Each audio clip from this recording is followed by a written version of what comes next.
تقدیر سے متعلق عقائد۔ عقیدہ نمبر 41۔ تقدیر علم الہی اور امر الہی کے مجموعہ کا نام ہے۔ وضاحت، یعنی اس عالم میں جو کچھ ہوتا ہے یا ہوگا وہ سب کچھ ہونے سے پہلے ہی اللہ تعالیٰ کے علم میں ہے کہ فلاں انسان کو اللہ تعالیٰ اختیار دیں گے اور وہ اپنے اختیار سے یہ کام کرے گا، یہ علم الہی ہے۔ اور اللہ تعالیٰ اپنے علم کے موافق ہر چیز کو پیدا فرمانے سے پہلے یہ لکھ دیتے ہیں کہ فلاں بندہ اپنے اختیار سے یہ کام کرے گا، اور یہ امر الہی ہے۔ علم الہی کا نام تقدیر ہو یا صرف امر الہی کا نام تقدیر ہو، ایسا نہیں، بلکہ علم الہی امر الہی کے مجموعہ کا نام تقدیر ہے۔ عقیدہ نمبر 42۔ اللہ تعالیٰ کے جو فیصلے بندہ کے نفس، خواہش اور مزاج کے موافق ہو ان کو تقدیر خیر، اور جو فیصلے نفس، خواہش اور مزاج کے خلاف ہوں انہیں تقدیر شر کہتے ہیں، وگرنہ اللہ تعالیٰ کے سارے فیصلے اپنی ذات کے اعتبار سے خیر ہی ہوتے ہیں۔ وضاحت، ہم تقدیر خیر اور تقدیر شر دونوں کو اللہ کی جانب سے سمجھتے ہیں، برحق سمجھتے ہیں، بالکل ٹھیک سمجھتے ہیں۔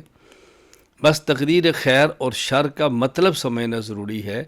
تقدیر خیر کا معنی یہ نہیں کہ اللہ کا فیصلہ جو ٹھیک ہو، اور تقدیر شر کا یہ معنی نہیں کہ اللہ کا وہ فیصلہ جو ٹھیک نہ ہو۔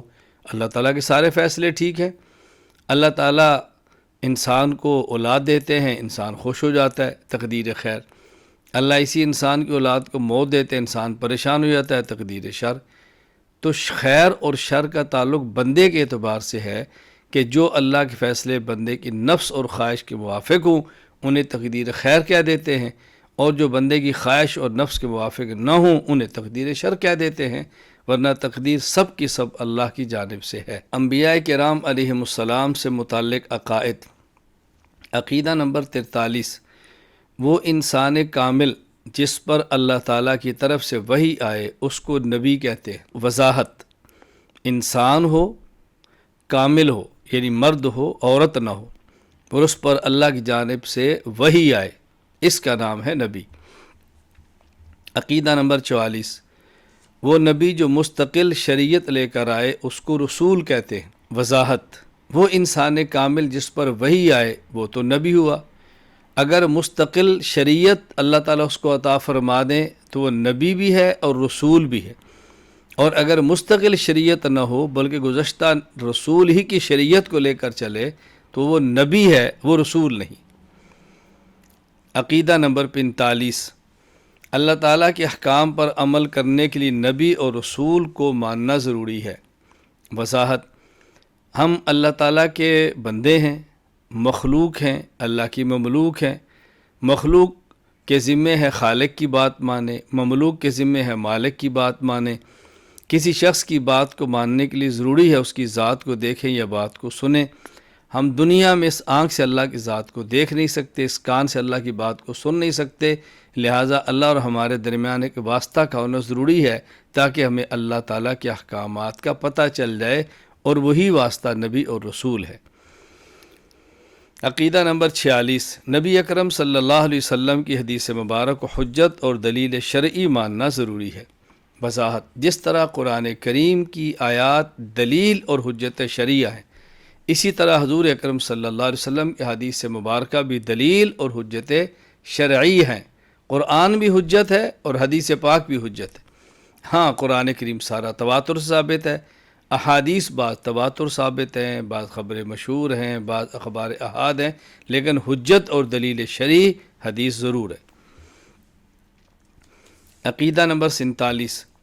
پہلے نبی حضرت آدم علیہ السلام اور آخری نبی حضرت محمد صلی اللہ علیہ وسلم ہیں۔ وضاحت، سب سے پہلے جس شخص نے دنیا میں اعلان نبوت کیا وہ حضرت آدم علیہ السلام، اور سب سے آخر میں انبیاء علیہ السلام میں جس نے اعلان نبوت فرمایا وہ حضرت محمد مصطفیٰ صلی اللہ علیہ وسلم ہیں۔ اب حضور اکرم صلی اللہ علیہ وسلم کے بعد کوئی نبی پیدا نہیں ہوگا، کوئی نیا نبی نہیں آئے گا۔ عقیدہ نمبر 48۔ اللہ تعالیٰ نے جتنے بھی انبیاء بھیجے وہ سارے انسان اور مرد تھے۔ وضاحت، اللہ تعالیٰ نے نہ تو کسی جن اور فرشتے کو نبوت عطا فرمائی اور نہ ہی کسی عورت کو نبوت عطا فرمائی، مرد کو نبوت دی اور انسان کو نبوت دی۔ عقیدہ نمبر 49، اللہ تعالیٰ نے جس شخص کو بھی نبوت عطا فرمائی اپنے کرم سے عطا فرمائی، کوئی شخص اپنی محنت اور عبادت سے نبی نہیں بن سکا۔ وضاحت، نبوت وہبی چیز ہے، کسبی چیز نہیں۔ وہبی کا معنی وہب اللہ تعالیٰ کا عطا، اللہ کی عطا سے ہی نبوت ملتی ہے۔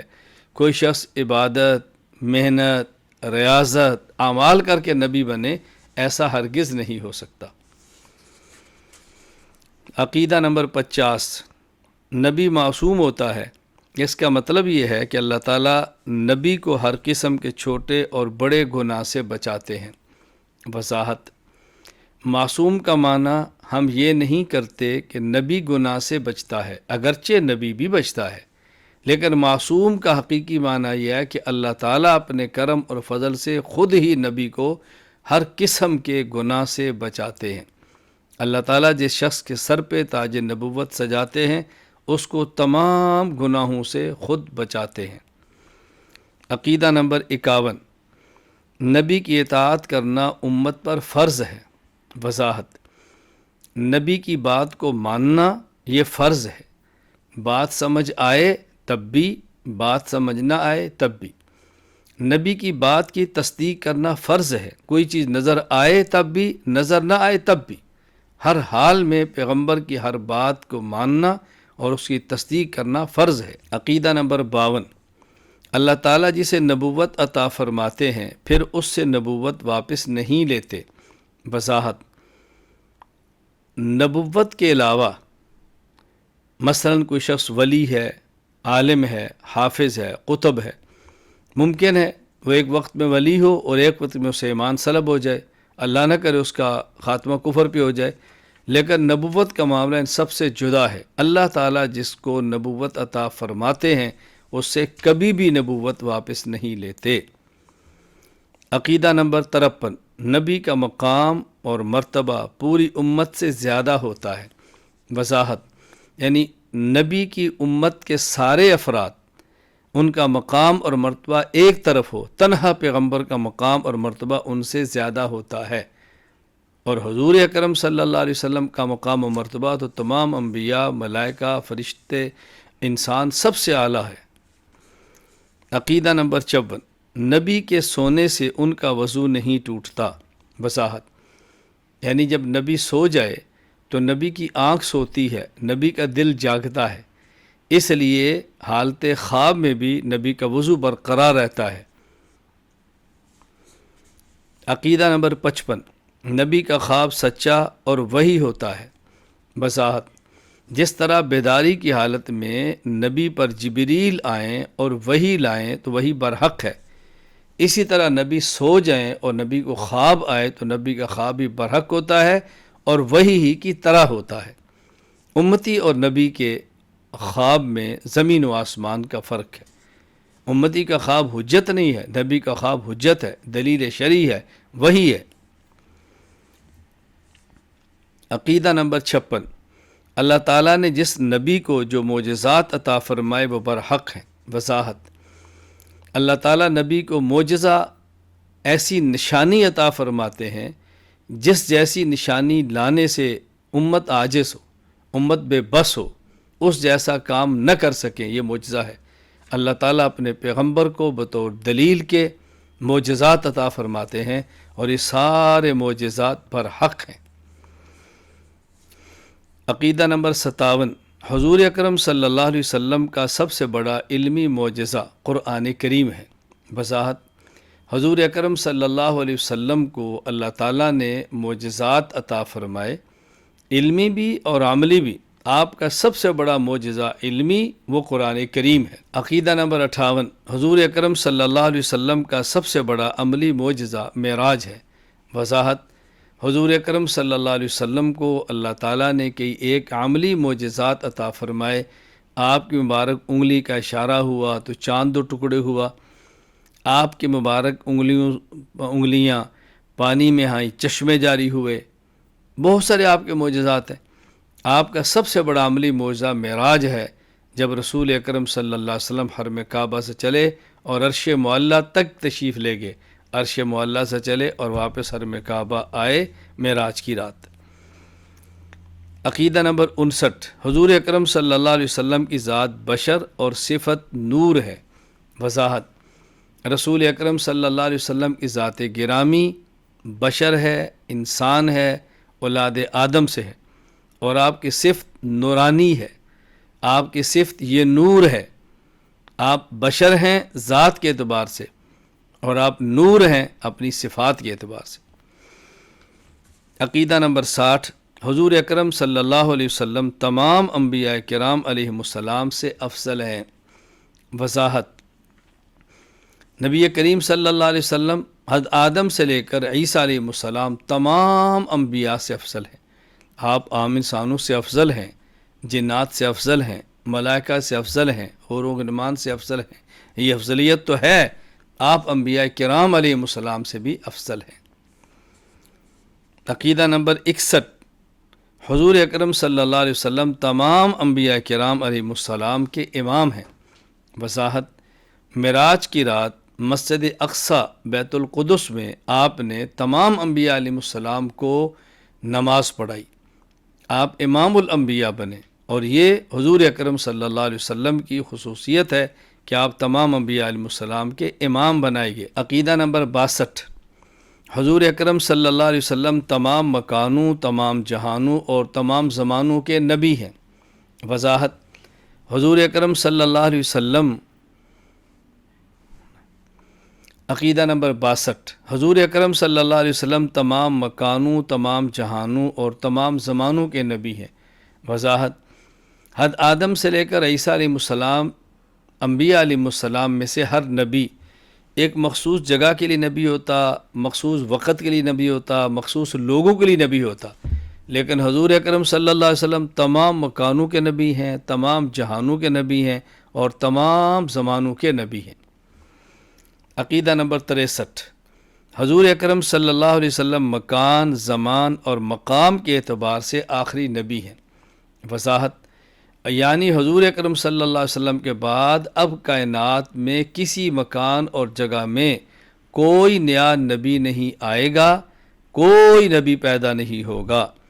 رسول اکرم صلی اللہ علیہ وسلم کے بعد کسی وقت اور کسی زمانے میں کوئی نیا نبی نہیں آئے گا اور کوئی نبی پیدا نہیں ہوگا۔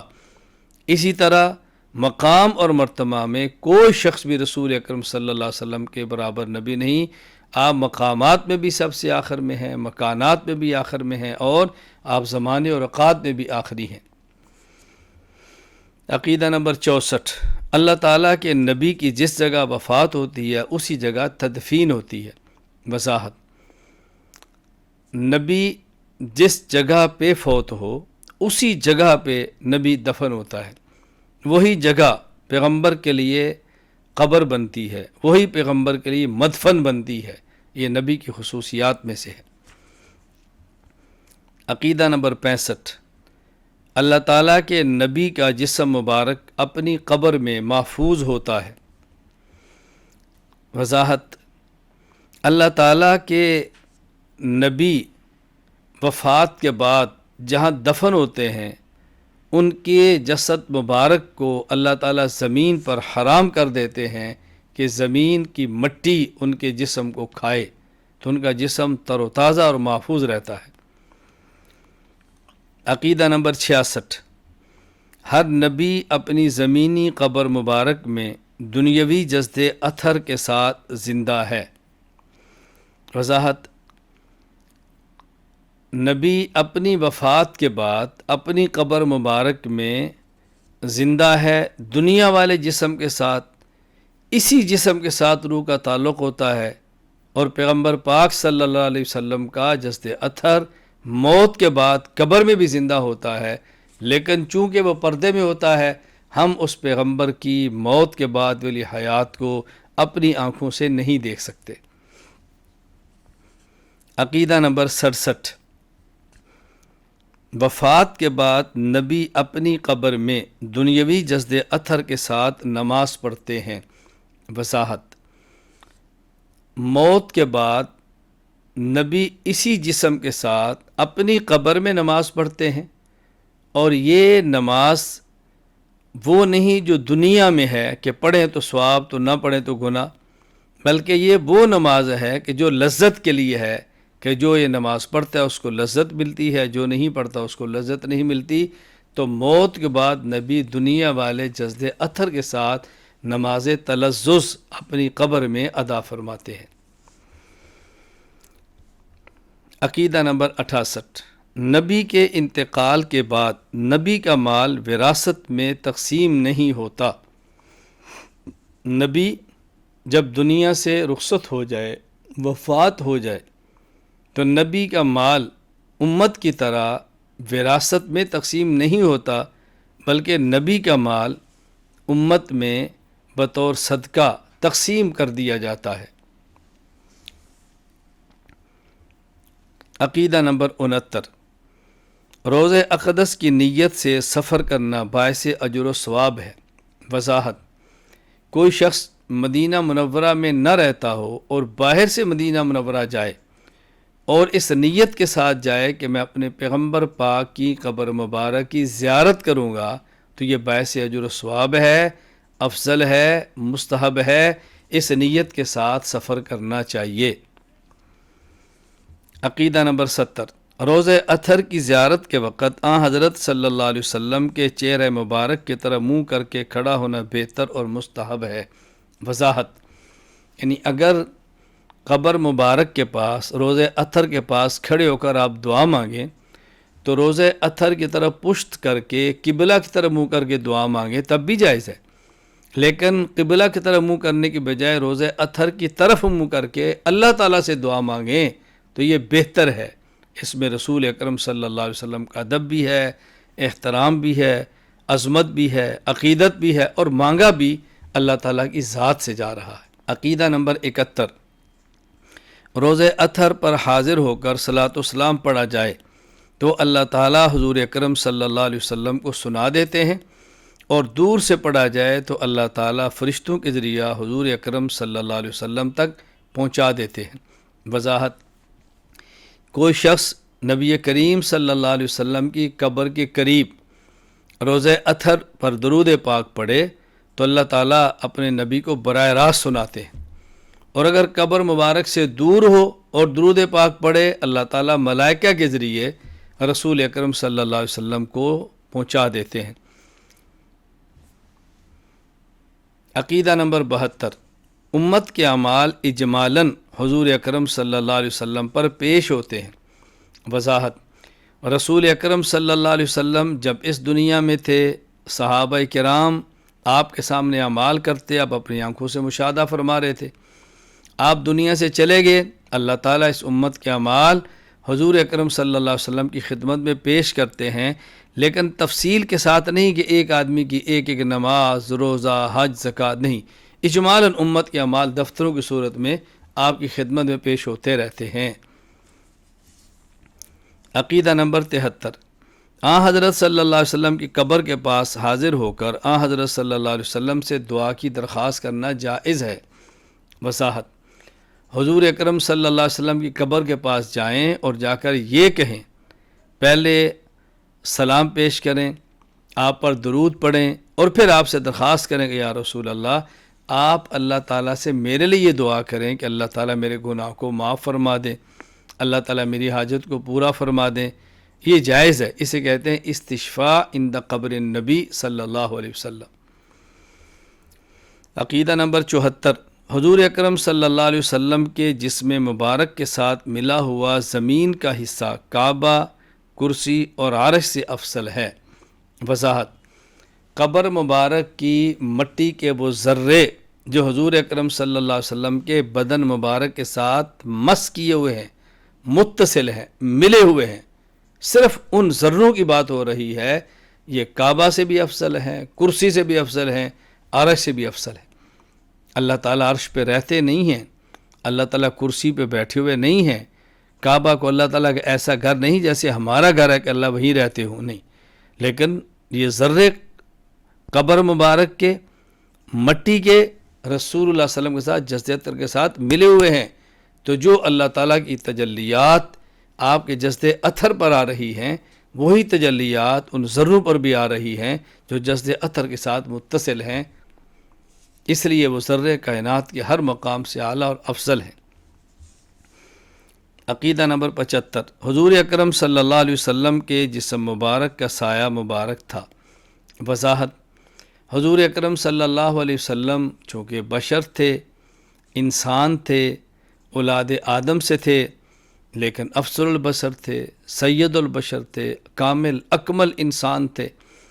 تو جس طرح ایک انسان کو بھوک لگتی ہے آپ کو بھی لگتی، انسان کو پیاس لگتی ہے آپ کو بھی لگتی، انسان کو تکلیف ہوتی ہے آپ کو بھی دکھ درد محسوس ہوتے، انسان کو لباس کی حاجت ہے آپ کو بھی لباس کی حاجت تھی۔ اسی طرح جس طرح بشر انسان کا سایہ ہوتا ہے، اللہ کے نبی صلی اللہ علیہ وسلم کا بھی سایہ مبارک تھا۔ فرشتوں کے متعلق عقائد، عقیدہ نمبر 76، فرشتوں کا وجود برحق ہے۔ وضاحت، اللہ تعالیٰ کی جس طرح دیگر مخلوقات ہیں اور ہمیں نظر نہیں آتی، اسی طرح فرشتہ ایک مخلوق ہے جو ہمیں نظر نہیں آتا لیکن برحق ہے اور ان کا وجود ماننا ضروری ہے۔ عقیدہ نمبر 77، فرشتے اللہ تعالیٰ کی نورانی مخلوق ہیں۔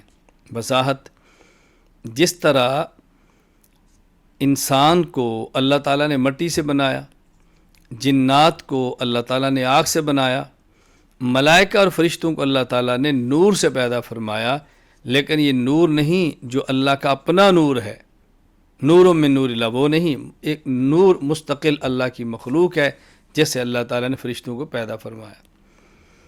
عقیدہ نمبر 78، فرشتے عموماً انسانی نظروں سے غائب رہتے ہیں۔ وضاحت، عام طور پہ ہر انسان فرشتوں کو نہیں دیکھ سکتا، اگر اللہ کے نبی کو نظر آ جائے تو برحق ہے، کسی ولی کو کرامت کے طور پہ نظر آ جائے برحق ہے، لیکن عام طور پہ ملائکہ نظر انسانی سے غائب رہتے ہیں۔ عقیدہ نمبر 79، فرشتے نہ تو مرد ہیں اور نہ ہی عورت ہیں۔ وضاحت، مرد اور عورت یہ وہاں پہ ہے جہاں اولاد کا سلسلہ چلنا ہو، کیونکہ فرشتوں میں اولاد کا سلسلہ بھی نہیں، نکاح بھی نہیں، اس لیے وہاں مرد اور عورت بھی نہیں۔ ہمارے ہاں ایک مرد ہے، ایک عورت ہے، اور ایک تیسری قسم ہے ہجڑا۔ فرشتوں میں تیسری قسم بھی نہیں، یعنی وہاں مرد اور عورت والے جذبات ہی نہیں ہیں، اس لیے ملائکہ کے بارے میں عقیدہ رکھنا ضروری ہے، نہ وہ مرد ہیں نہ وہ عورت ہے، نہ مذکر ہیں نہ مؤنث ہے۔ عقیدہ نمبر 80، فرشتے کھانے پینے سے پاک ہوتے ہیں۔ وضاحت، انسان، جنات اور حیوانات کھاتے بھی ہیں پیتے بھی ہیں، فرشتے نہ کھاتے ہیں نہ پیتے ہیں۔ اللہ کی پیدا ہوئی ایک مخلوق ہیں جو نور سے ہیں، ان کو کھانے اور پینے کی کوئی ضرورت نہیں۔ عقیدہ نمبر 81، فرشتے ہر وقت اللہ تعالیٰ کی تسبیح اور ذکر میں مشغول رہتے ہیں۔ وضاحت، فرشتوں میں سے بعض فرشتوں کے ذمہ سجدہ ہے، مستقل سجدے میں ہیں، بعض کے ذمہ رکوع ہے، مستقل رکوع میں ہیں، کسی کے ذمہ طواف ہے، مستقل طواف میں ہیں، کسی کے ذمہ خاص تسبیحات ہیں، وہ مستقل انہی تسبیحات میں ہیں۔ عقیدہ نمبر 82، ہر فرشتے کے ذمہ جو کام ہے وہ اسی کام میں مصروف رہتا ہے۔ وضاحت، جس فرشتہ کے ذمے اللہ تعالیٰ نے جو کام لگا دیا وہ فرشتہ اپنے کام کو سر انجام دیتا ہے، نہ دوسرے کے کام میں مداخلت کرتا ہے اور نہ ہی اپنے کام میں کوتاہی کرتا ہے۔ عقیدہ نمبر 83، فرشتے اللہ تعالیٰ کی نافرمانی نہیں کرتے۔ وضاحت، انسان میں خیر اور شر کے جذبات ہوتے ہیں، لیکن خیر کو اپنے اختیار سے اختیار کرتا ہے، اپنے اختیار سے شر سے بچتا ہے، یا شر کو اختیار کرتا ہے۔ فرشتوں کو اللہ تعالیٰ نے ان شر کے جذبات سے پاک کر دیا ہے، وہاں شر کا جذبہ ہی نہیں رکھا تو شر کے قریب بھی وہ نہیں جاتے، نافرمانی بھی نہیں کرتے۔ عقیدہ نمبر 84، کچھ فرشتوں کی ذمہ داری انسانوں کے اعمال کے لکھنے کی ہے۔ وضاحت، ہر فرشتے کے ذمے اپنا کام ہے، بعض فرشتوں کے ذمہ کام صرف یہ ہے کہ انسان کے اعمال کو لکھے، نیک اعمال کو لکھنے والے، برے اعمال کو لکھنے والے اعمال کو لکھیں، جنہیں کرامن کاتبین کہتے ہیں۔ عقیدہ نمبر 85، کچھ فرشتوں کے ذمے انسانوں کی حفاظت کرنا ہے۔ وضاحت، بعض فرشتوں کے ذمے ہے کہ انسان کو بعض مصائب سے بچائیں، بعض تکالیف سے بچائیں، بعض حوادث سے بچائیں۔ یہ فرشتے ایسے بھی ہیں جن کے ذمے اللہ تعالیٰ نے بعض انسانی حفاظت کی ذمہ داریاں لگا رکھی ہیں۔ عقیدہ نمبر 86، کچھ فرشتے جنت کے نگران ہیں۔ اللہ تعالیٰ نے جنت ایک مخلوق ہے جس کو پیدا فرمایا ہے، جس میں اللہ تعالیٰ کے بندے نیک جائیں گے، اور ان کا نگران اللہ تعالیٰ نے فرشتے کو مقرر فرما دیا ہے۔ عقیدہ نمبر 87، کچھ فرشتے دوزخ کے نگران ہیں۔ جہنم اللہ کی مخلوق ہے، نافرمان بندوں کے لیے پیدا کی ہے، اس کا نگران بھی اللہ تعالیٰ نے فرشتہ بنایا ہوا ہے۔ عقیدہ نمبر 88، کچھ فرشتوں کے ذمہ مخلوق کی ارواح قبض کرنا ہے، اور ان کے سردار ملک الموت حضرت عزرائیل علیہ السلام ہیں۔ وضاحت، یعنی ملک الموت جن کا نام بعض آثار میں بعض اسلاف سے عزرائیل بھی منقول ہے، ان کی نگرانی میں بہت سارے فرشتے ہیں جن کے ذمے ارواح کو قبض کرنا ہے۔ عقیدہ نمبر 89، مشہور فرشتے 4 ہیں۔ نمبر 1 روح القدس حضرت جبرائیل علیہ السلام، نمبر 2 حضرت میکائیل علیہ السلام، نمبر 3 حضرت اسرافیل علیہ السلام، نمبر 4 ملک الموت حضرت عزرائیل علیہ السلام۔ وضاحت، ان سب کے سردار حضرت جبرائیل امین علیہ السلام ہیں۔ حضرت جبرائیل امین انبیاء علیہ السلام پر وحی لاتے، حضرت میکائیل بارشیں برساتے ہیں، حضرت اسرافیل قیامت کے دن سور میں پھونکیں گے اور قیامت آئے گی۔ ملک الموت حضرت اسرائیل ارواح کو قبض کرنے پر متعین ہے۔ عقیدہ نمبر 90، حاملین عرش یعنی اللہ تعالیٰ کے عرش کو اٹھانے والے 4 فرشتے ہیں، اور قیامت کے دن حاملین عرش 8 فرشتے ہوں گے۔ وضاحت، جس طرح دیگر ملائکہ کی کچھ ذمہ داریاں ہیں، اسی طرح 4 فرشتوں کی ذمہ داریاں عرش کو اٹھانا ہے، اور قیامت کے دن یہ 4 نہیں بلکہ 8 ہو جائیں گے اور اللہ تعالیٰ کے عرش کو اٹھائیں گے۔ آپ 4 کیوں ہیں، قیامت کے دن 8 کیوں ہوں گے، ان سب کی حکمت اللہ تعالیٰ ہی جانتے ہیں، ہمارے ذمہ صرف اس پر ایمان لانا ہے۔